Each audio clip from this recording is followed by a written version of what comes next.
সমস্যা আমার ওদিকে ধরেন যে আপনার বন্যার রাতে আপনার কোনো জায়গা পার হতে পারি না, আপনার কোনো জায়গায় ওষুধ পাই না, আপনার ডাক্তারের সমস্যা যেতে পারি না এখান থেকে বন্যাতে। আমরা গরু বাছুর দিয়ে আপনার সব নিয়ে আপনার বাড়িতে আপনার ইয়ে আছি। এখানে আপনার বাজার টাজার সব আপনার বন্ধ, আপনার বাজার ঘাট কেউ যেতে পারেন না, হাজার হাজার লোক ধরেন যে আপনার সমস্যাতে আপনার পড়ে আছে। আপনার কেউ আপনার কোনো জায়গায় যেতে পারেন না, ই করতে পারেন না, ডাক্তার বাবু আপনার কোনো এটা চলতে পারেন না। আমাদের বাড়ি চরহাসুলপুর বাড়ি। আমরা 15 দিন থেকে কোনো পানি খাদ্য পাচ্ছি না, আমরা ভাত রাঁধতে পাচ্ছি না। আমরা কৃষি লোক, আমাদের বন্যাতে ধান ফসল সব ডুবে গেছে। গরু বাছুর নিয়ে আমরা খুব পরিস্থিতিতে খারাপ আছি। আমাদের কেউ সহযোগিতা করবেন নাই। বন্যা হয়ে পদ্মা পার বাড়ি।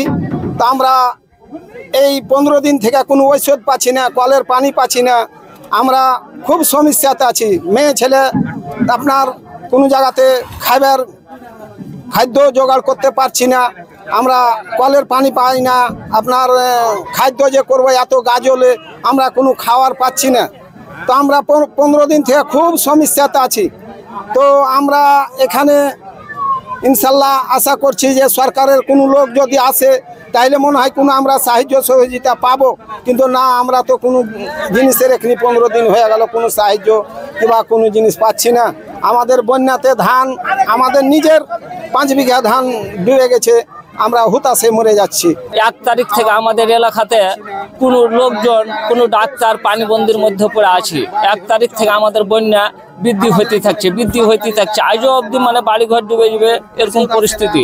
আর কোন দিকে যাব, কি করব, কোথায় যাব, আমরা এটা কিছুই বুঝতে পারছি না। খালি বন্যা আর বন্যা। এই কষ্টের মধ্যে কি বসবাস করা যায়? তার মধ্যে আমরা কি করি, কোথায় যাই? না সরকার একটা উৎখাবত লিছে, না একটা ওষুধ দিছে, না একটা ডাক্তার দিছে, না কোনো খাবার দিছে, না কি করছে, আমরা কিছুই বুঝতে পারছি না। অসুখ বিসুখে আমাদের এখানে কোনো হাসপাতাল নাই, কোনো চিকিৎসা নাই। সাধারণত গ্রামে পল্লী এলাকায় একটা পল্লী ডাক্তার, তারা নৌকার ব্যাগর যানবাহন ব্যাগর যাতায়াত করতে পারছে না। বাড়ির চতুর্পাশে পানি, এই পানির কারণে তারা আসতে পারে না, চিকিৎসা ঠিক মতন হতে হয় না। অসুখ নেই, ওষুধও পাই না। আবার যদি অসুখ হয় তাহলে নদী ছাত্রী যে ডাক্তার বাড়ি থেকে ওষুধ আনতে হয়। এমনিতে আমার 1 বিঘা 22 কাঠা ধান ডুবেছে। 22 কাঠা ধান ডুবেছে। আপনার ধরুন যে আপনার বাড়ি ঘরে পানি করতে উঠে গেছে, শুনেছে। আর একটা বেটির বাড়ি ঘর নেমেছে পদ্মাতে, তো কালকে ভাঙবে, মানুষজন নিয়ে যায়, কাঁদছে পদ্মাতে, একবার খুবই কষ্ট।